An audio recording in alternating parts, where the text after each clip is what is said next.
Content warning. Episodes of Grey Matter may contain themes and depictions of extreme mental illness, traumatic bodily harm, and death. If you aren't in the right headspace to engage with those depictions right now, maybe this episode should wait for another time. Otherwise, proceed with caution.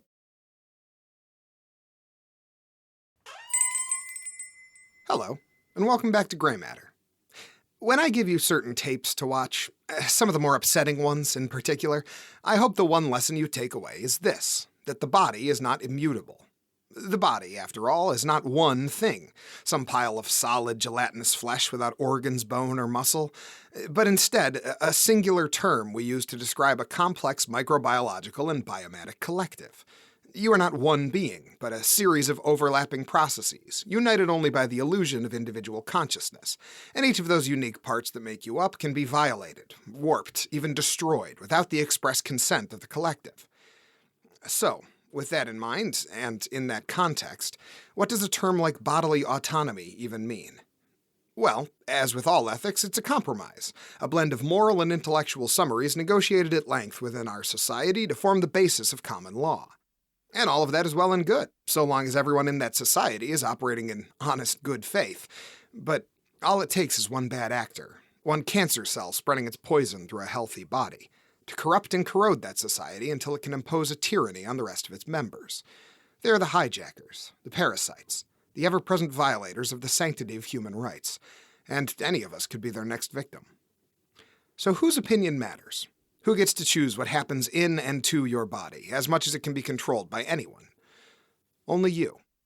So, with the humble permission of all of us here at Grey Matter, though you don't need it, we'd like to cordially invite you to tell anyone who wants to take that right away from you to eat shit and die. This tape is called Fireflies, and I think it'll illustrate my point far better than any speech I could ever give. What's it about? Well, it's about one scared and confused man that happens to find himself in the unenviable position that countless women have known since the cruel beginnings of time. What fun we have.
Fireflies.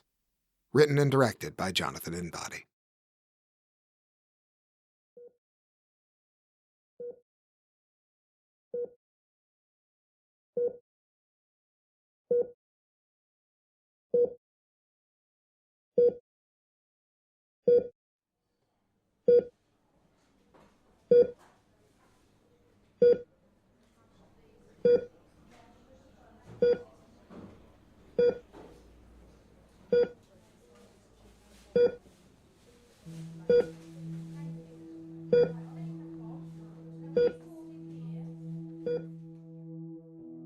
After I woke up, the first thing I felt was sick.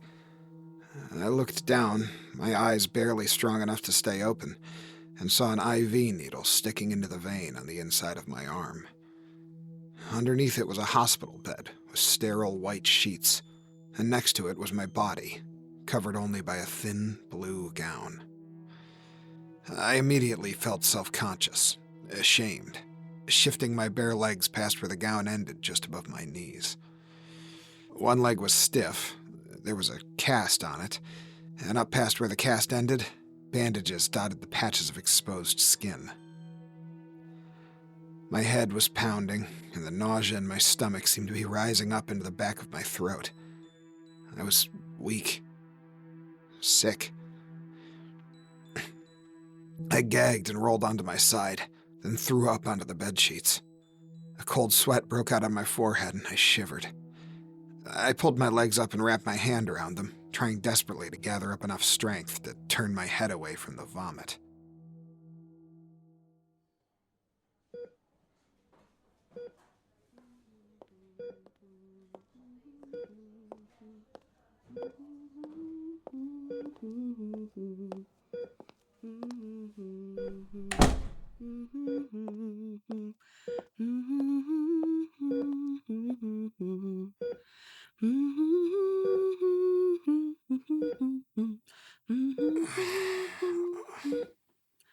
Oh, are you awake?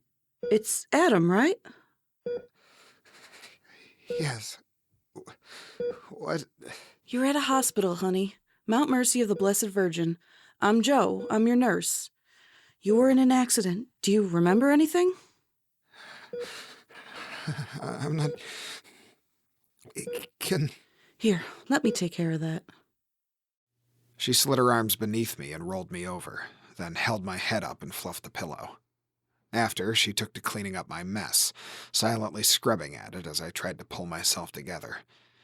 I felt the cold slip in from behind me and realized that the gown was open at the back, then reached a hand back to close it and lost my balance.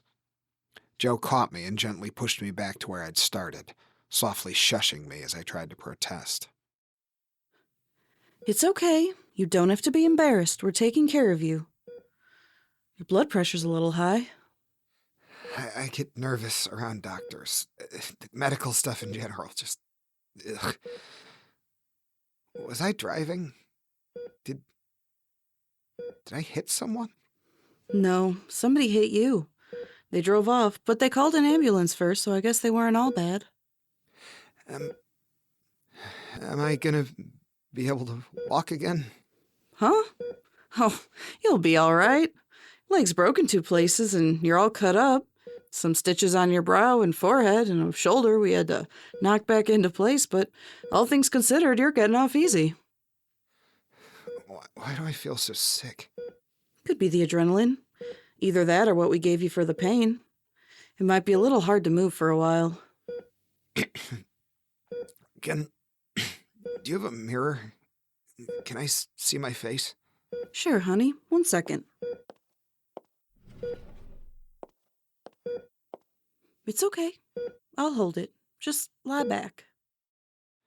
She lifted the mirror up to me and I squinted, trying to get my eyes to focus enough to see my reflection.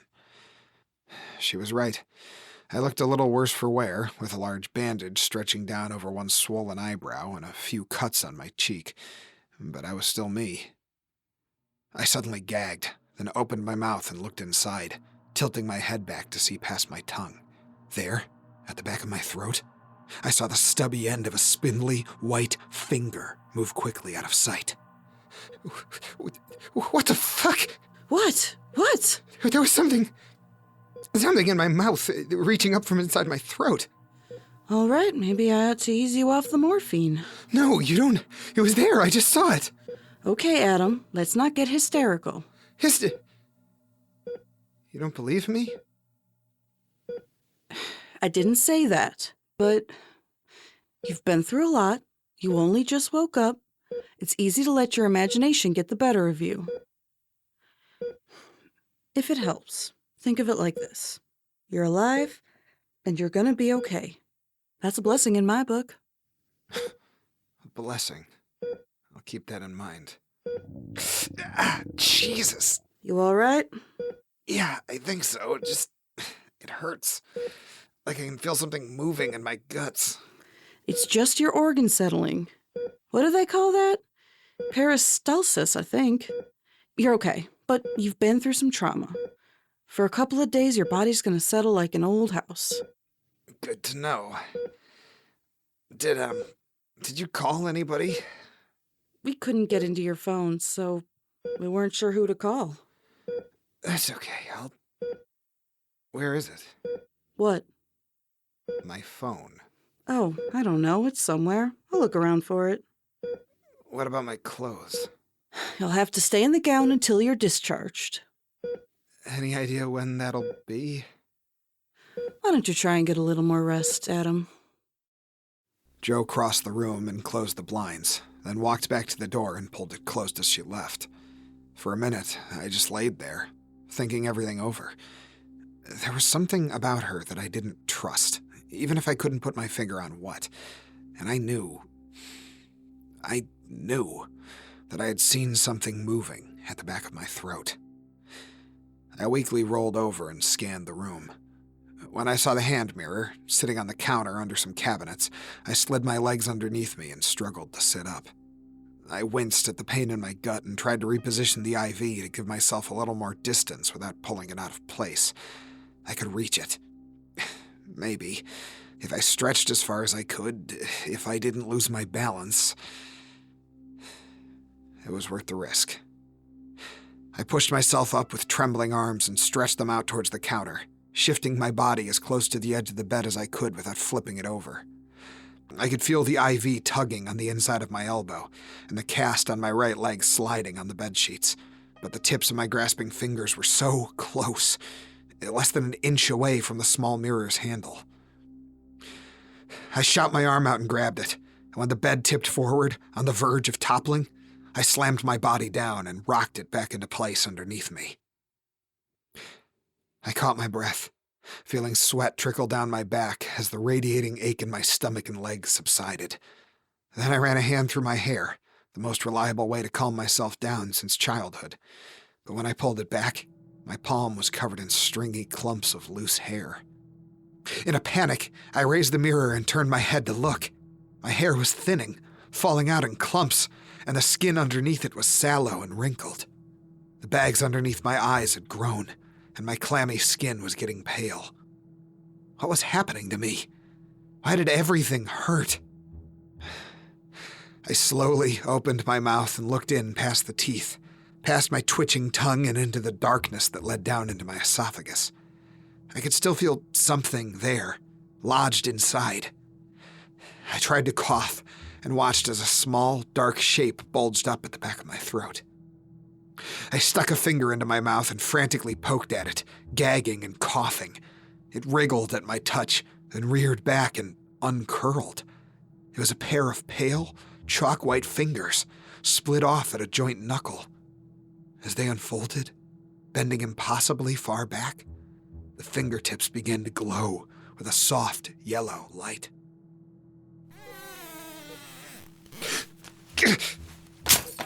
Hey!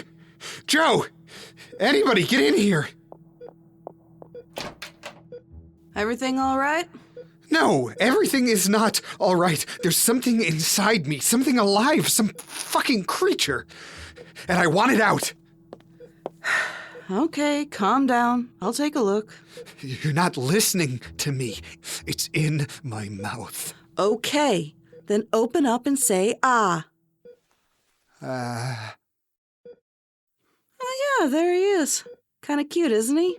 What? No, you have to take it out of me.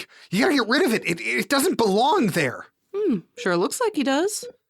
Jo, listen to me. I don't know what the fuck that thing is, and I don't know how it got into my body, but I need you to help me get it out. Well, it's not just your body anymore, now is it? Jo, do you know what that thing is? Of course I do. It's a gift from God. A gift? What the fuck kind of a nurse are you? Where am I? I told you, you're in a hospital, tucked away in a quiet little corner next to the coma patients. Now calm down. All screaming's gonna do is make you hoarse. What the hell did you do to me? Me? I didn't do anything. Wait, I remember you. Maybe not you, but Mount Mercy Hospital. I saw it on the side of a van. I was at a stoplight, and when it turned green, I started to go, and I saw the van was coming on my left, and it didn't stop. Last thing I saw before it hit me was was the logo on the side. Not Mercy. Now don't try and act all innocent. You were speeding, drifting over the yellow line. Probably drunk, if I had to guess. What? There's no point in lying. I'm not. I don't even drink. And if I was, it wouldn't have mattered. You hit me. You've really got a problem with taking responsibility for your actions, don't you? What kind of a fucking psycho? The kind that doesn't like potty mouths, so watch it. You should be grateful, not spitting venom like a spoiled kid in detention.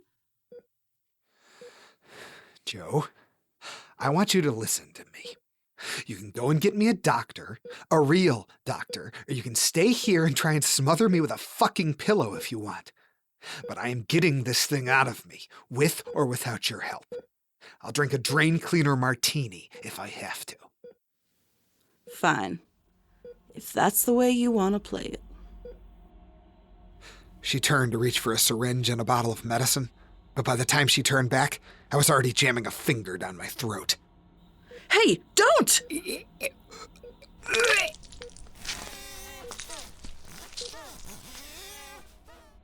I stared down in horror, and the thing sitting in the puddle of vomit on the floor stared back. It was small, only slightly larger than a closed fist, and its shiny black surface rippled in the dim fluorescent light. A triangle of compound eyes bulged like swollen pimples from its tiny, malformed and hooded head, filled with sloshing liquid that glowed bright yellow with each warbling cry from its slimy, toothless mouth. It had two sickly arms folded under its narrow, heaving shoulders, with a crest of misshapen hands that ran down the underside of its thin, haggard body like the down feathers of a cancerous bird.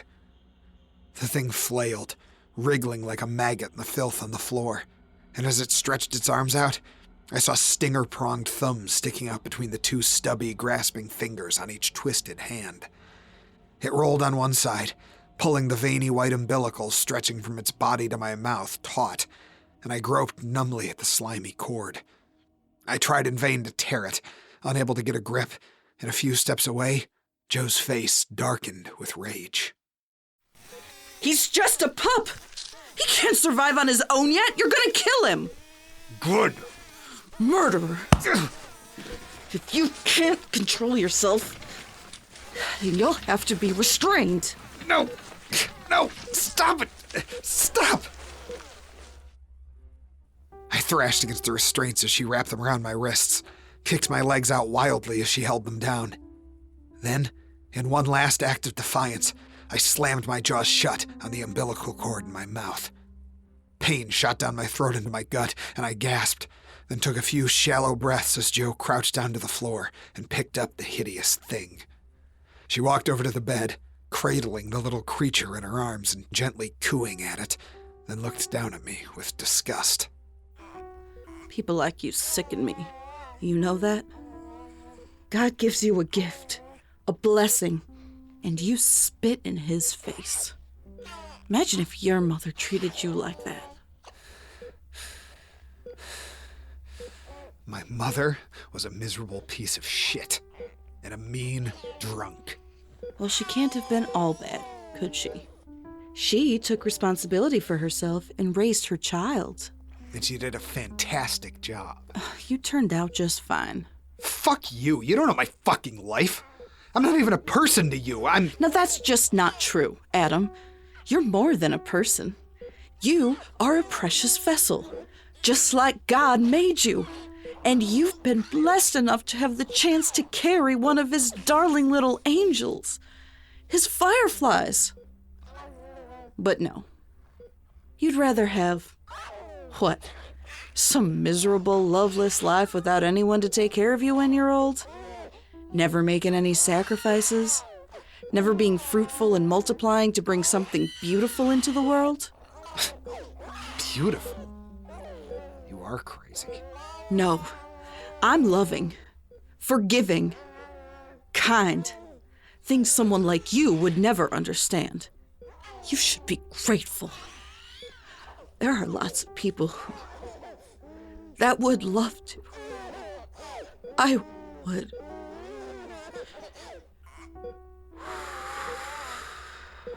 Doesn't matter.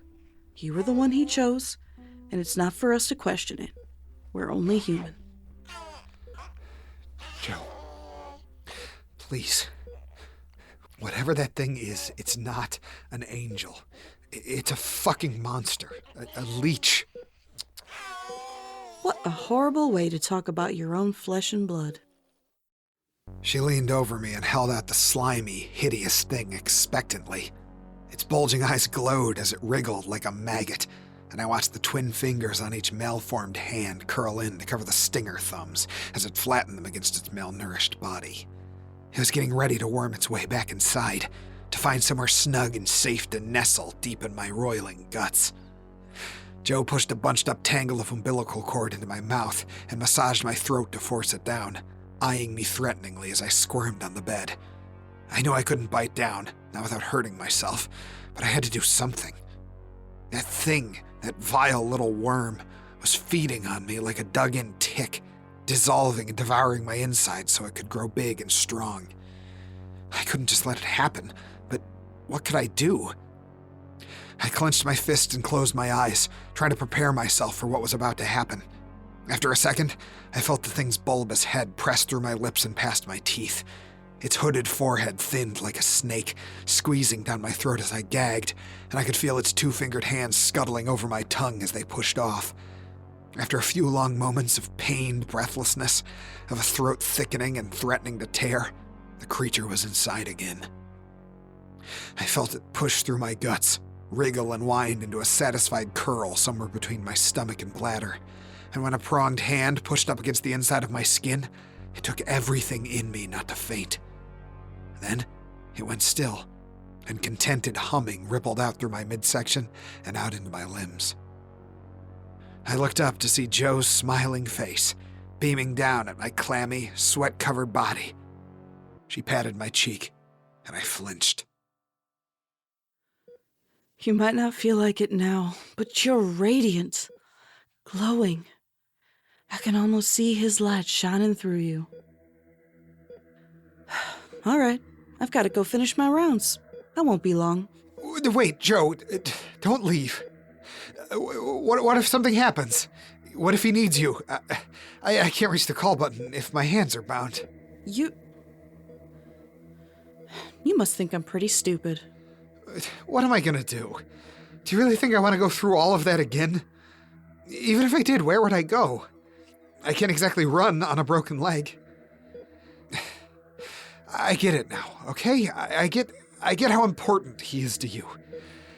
I won't try to fight anymore. I promise. I'll just wait until he's grown, and then you can have him, and then I'll just go home, okay? We can just forget that any of this ever happened. Please, Joe. What if something happens to him? She stared down at me suspiciously, thinking it over. Then, just when I thought I'd convinced her, she reached across me and tightened the restraints on my left arm. As she moved to my right, I realized this might be my best and only chance. I swung my broken leg up and hit her in the stomach with the cast, knocking the wind out of her as she stumbled back. Her hand clutched at the end of the arm restraint for stability, and it pulled open, and in a second my hand was at her throat. I yanked her head down and bounced it off the side of the hospital bed. She dove for a scalpel, and I jerked a hand out to grab her hair, shifting my weight too far forward, and in a second the bed was toppling over onto her. My injured leg smacked painfully against the tiles as I rolled, reaching out for anything to defend myself with. My hand found the scalpel, sitting on a pile of dropped instruments from an overturned table, and as Joe lunged at me from behind, I whirled to meet her. The scalpel sank into her neck, and she staggered back, grasping at her throat in panicked confusion as blood poured out from between her fingers. She fell back onto the overturned bed, her eyes hatefully locked with mine as she gurgled and sputtered, and I could hear her legs angrily kicking as I pulled myself up on one foot and hobbled for the door.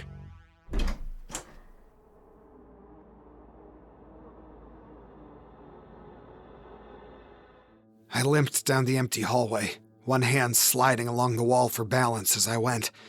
If there were others, more like her, I couldn't wait around for them to show up. I had to find stairs, an elevator, a change of clothes. Hell, maybe a wheelchair. If I could just get to a phone, or better yet, get outside. Talk to anyone that wasn't some worm-worshipping freak.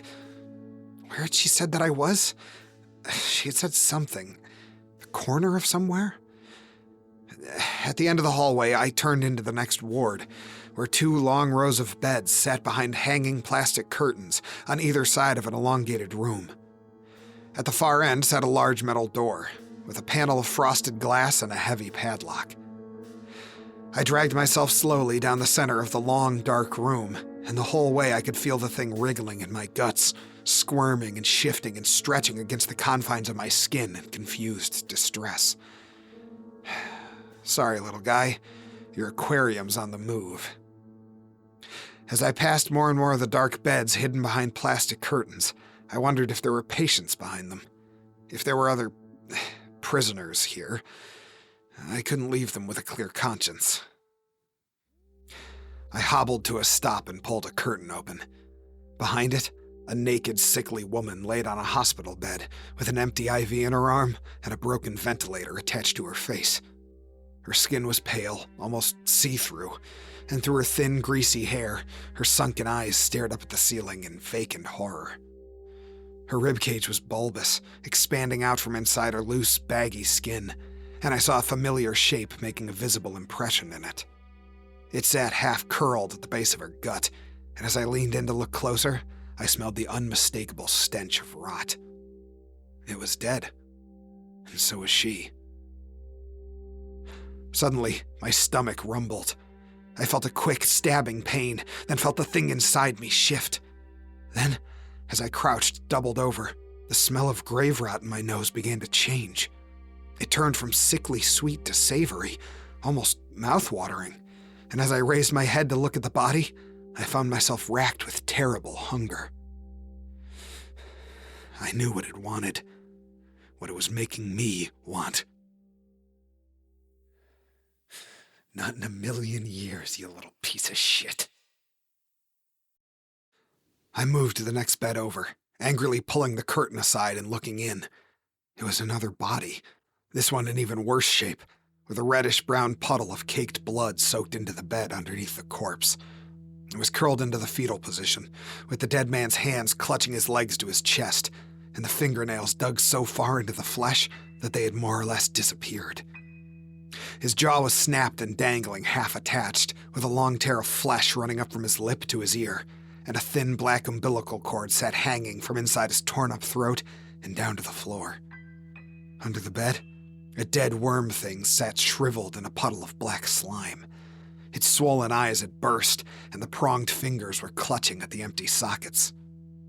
Somehow, despite everything, the body looked almost appetizing. I stumbled back in disgust and let the plastic curtain flap closed, then turned to look at the opposite rows of beds lining the other side of the room. This wasn't a coma ward or some intensive care unit. It was a slipshod attempt at a maternity ward, transformed into a morgue by some hideous mistake. At the furthest end of the hall near the door, a soft light blossomed out through the plastic curtain. Streaks of sickly yellow stretched across the floor in slow, weak pulses, and in the flashes of light, I could see a dark figure lying on the bed.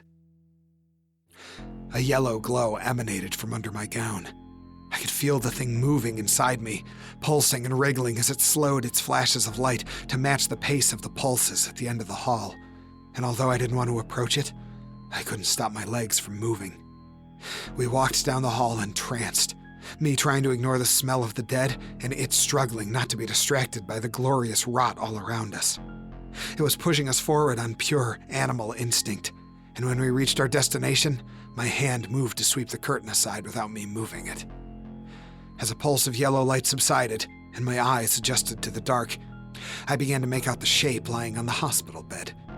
Its hairless head was raised at the top into the vague shape of a flower petal, and there was no nose between its black, beady eyes and the thin mouth held open with a ventilator tube. Its skin was white, almost see-through, with visible veins and muscles, and its elongated arms laid splayed out at its sides. A large, emaciated ribcage sat above a burst-open stomach, and the tangle of organs inside were roiling and rolling as though they were alive. I covered my nose and mouth and leaned in closer, eyeing the pile of organs spilling out of the thing's open chest cavity. And with mounting horror, I realized they weren't moving at all. They were teeming. Millions of tiny insects crawled in all directions as a surging, shifting crowd, burrowing through the colorless guts like bees building a hive. Each fly had 3 bulbous, glowing eyes, rippling with sickly yellow light, and thin, rounded wings that fluttered and buzzed as the thing scuttled along. I winced and turned my eyes away. On the wall, I caught a glimpse of a collection of hanging Polaroid pictures, pinned in the shape of a neat, expansive heart. Each photo was of one of the small, fleshy things. They were all dead, or seemed to be, though red marker at the picture's bottoms listed length, width, and weight underneath names scrawled in large capital letters. Jacob, Esau, Joseph, Benjamin, Elijah, Samson. Each name seemed more absurd than the last, especially assigned to malformed mounds of bug-like flesh and washed-out photos to commemorate the dead. On a small table beside the bed was a radio, playing quiet hymns from a religious station. I turned it off. Reacting to the noise, the thing on the bed curled its fingers, and as I followed its gesture up past the IV stuck in its arm to its head, I saw its large, dull eyes staring back at me. It was alive. God knows how, and when it motioned for me again, I knew what it wanted. I crouched down beside it, leaning my ear over its thin, lipless mouth, and I could feel the hot breath on my neck as I heard it whisper around the oxygen tube. I took in its words, glancing down at the thing's roiling guts, then raised my head and nodded. Hopefully, it understood my meaning. Finally, I let out a shaky breath, scanning the entire horrific scene one last time to take it all in. What the hell is this place? It's a nursery. I turned to look at the plastic curtain behind me as a figure that was unmistakably Jo pulled it open. The front of her scrubs were soaked with blood, and she was clutching a strip of gauze wrapped around a thick bandage on her neck. I must have missed the artery, but when she spoke, I could almost hear air whistling through the hole I had left in her throat. It was a nursery. Or it was supposed to be. A garden for all my little fireflies. My presents from heaven. Glowing and growing like precious little berries on the body of an angel. Jo, whatever the hell this thing is, wherever it came from, it wasn't heaven. And you're not a nursemaid or a surrogate Mother Mary. You're raising its parasites. No. They're seeds, don't you understand? All I'm doing is planting them, watching them grow. They don't always take, not in everyone, but I'm trying out all kinds. I started with the coma patients, but pups came out malnourished, deformed. I tried to honor them in my own way, gave them names and held little funerals, but they have a taste for the rot, but they couldn't feed off the brain death. I didn't understand at first, but then I figured it out. It needs the light inside of you to grow, not just the warmth. It's not some chicken egg under a heat lamp.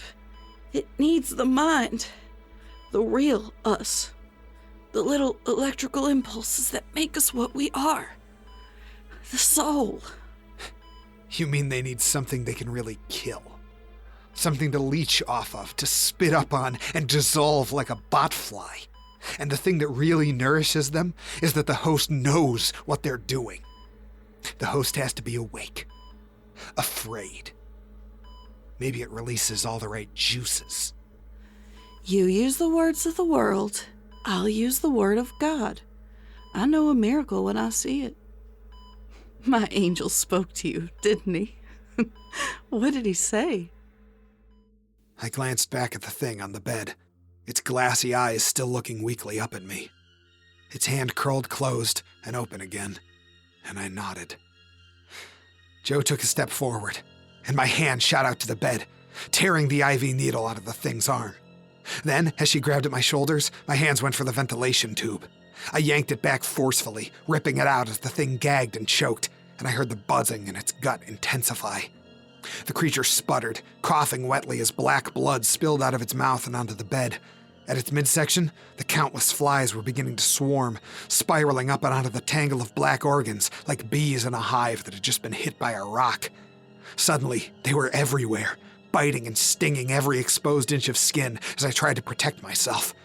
With a stabbing pain, the thing in my gut seemed to roll and flip, squirming and thrashing as bright yellow light poured out through my skin. I staggered and fell, and as I tried to blindly drag myself onto the bed, I felt Joe kick me in the side. Her face was black and teeming with insects, but it seemed like nothing could stop her as she rained blows down onto me. No! No! What have you done? You killed him! How could you? You monster! You murderer! You... From the floor, I looked up to see the swarm pour into her mouth as she silently screamed. Then, they blasted out of her nose, ears, and eyes, taking chunks of flesh with them as they went. Her feet stumbled, then slid out from under her, and when her head bounced off the tiles, most of her face was nothing but teeming black and oozing red. Then she reached out, grabbing at my cast, and when she had a grip on it, she tried to pull me across the floor towards her. I kicked her in the face with my good leg, and her hand went limp and dropped to the tile. She twitched then, swatting desperately at the open air, and her shoulders seized with one last attempt to draw a fresh breath. Finally, as she gurgled and thrashed, I dragged myself to Joe's side.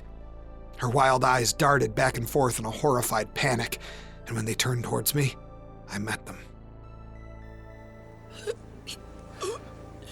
Don't you want to know, Joe, what the messenger of a god had to say? Don't you want the satisfaction? He said, "Kill me, please."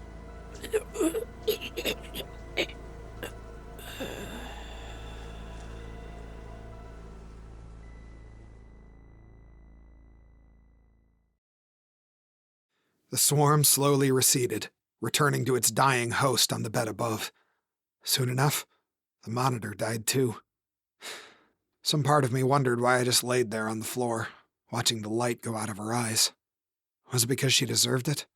That I wanted to know it was truly over? Or was it to savor the smell of rot, the one I was only just starting to enjoy? Pain radiated out from inside my stomach. Stabbing, shooting, you name it. And I knew what it meant. That thing inside me, that grub, was panicking, lashing out like a trapped animal trying to chew through the bars of its cage. It knew, somewhere deep down, that it was nothing but a parasite, and it knew what it meant to be rejected by its host. Somehow, it knew its time was up. And so did I. I pulled open the heavy metal door at the end of the hall and crawled until I found a supply closet, then looked through bottles of cleaning supplies until I found some that I was pretty sure were flammable. It wouldn't really matter if they weren't. There was enough here to cover the body twice over, enough to melt away the skin and dissolve every last one of those glowing little fuckers until you wouldn't be able to tell them from a smudge on a window. There was even enough of those cleaning supplies for me to have one last drink, a toast to dead friends and shitty little hangers-on. After that, the rest was easy. All I had to do was sit there and rot.